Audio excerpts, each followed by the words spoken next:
Greetings, YouTube. I have a question for my viewers this morning. Are you familiar with the term zero sum? It refers to game theory, wherein for one person to win, another must lose. A great example is dividing a cake. The larger a piece that one person gets, the smaller and less of the cake is left for other people. Also, pouring liquid from one cup to another. If one cup is empty and the other is full, you can only ever reach parity.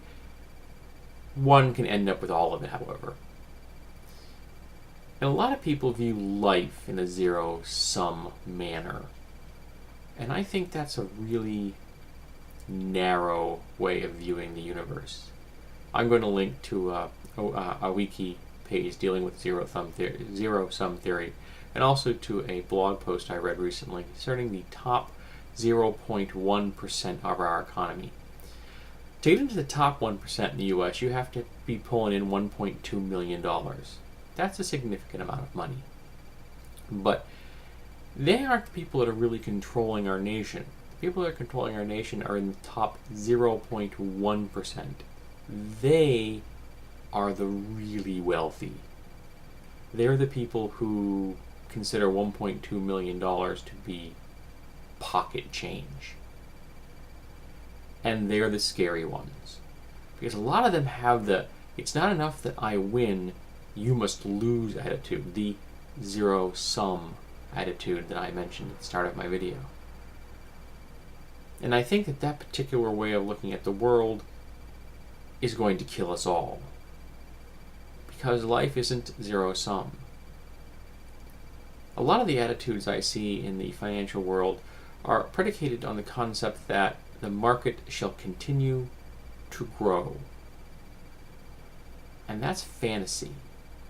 The market cannot continue to grow. The market isn't this. It just doesn't keep expanding forever. It can't. We have a limit on the material goods that this planet can produce. There's a finite amount of stuff on our globe. Alright? Yes, there's a small percentage of material rains down from the heavens every day on us in the form of dust and things like that. But it's not all that useful to us. The things that we need to survive are finite. And each of us, you, me, every human being on this planet, as far as I am concerned, is deserving of an equal share of those finite resources.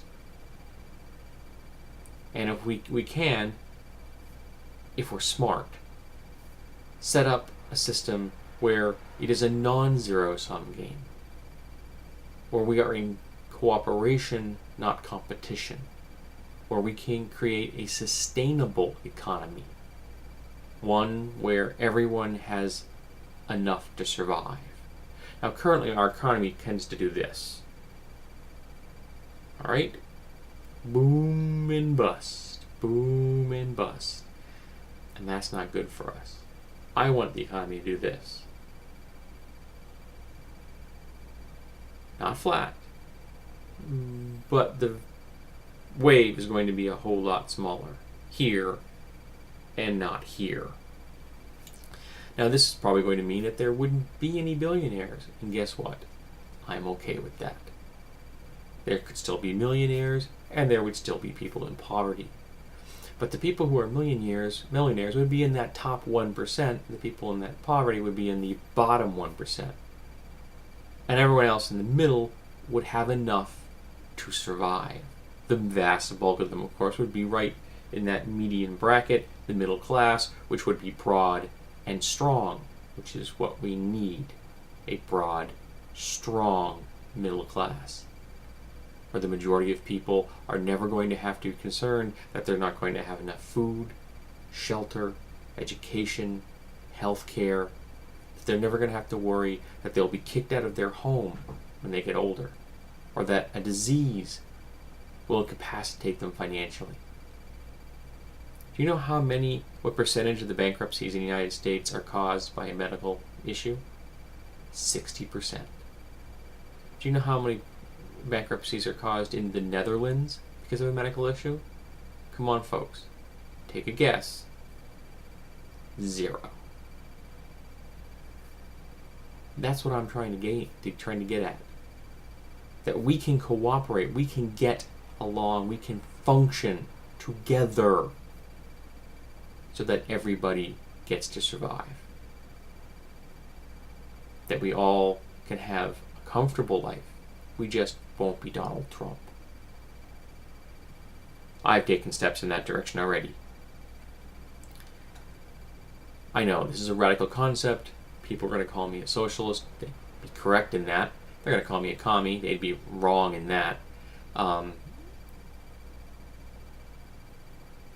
I just want people to get by. I want to make sure that everyone in the whole bloody world is not going to have to worry about starving or dying of a disease or being homeless or being ignorant, illiterate. And frankly, that should be the bare minimum that all of us ask of the others.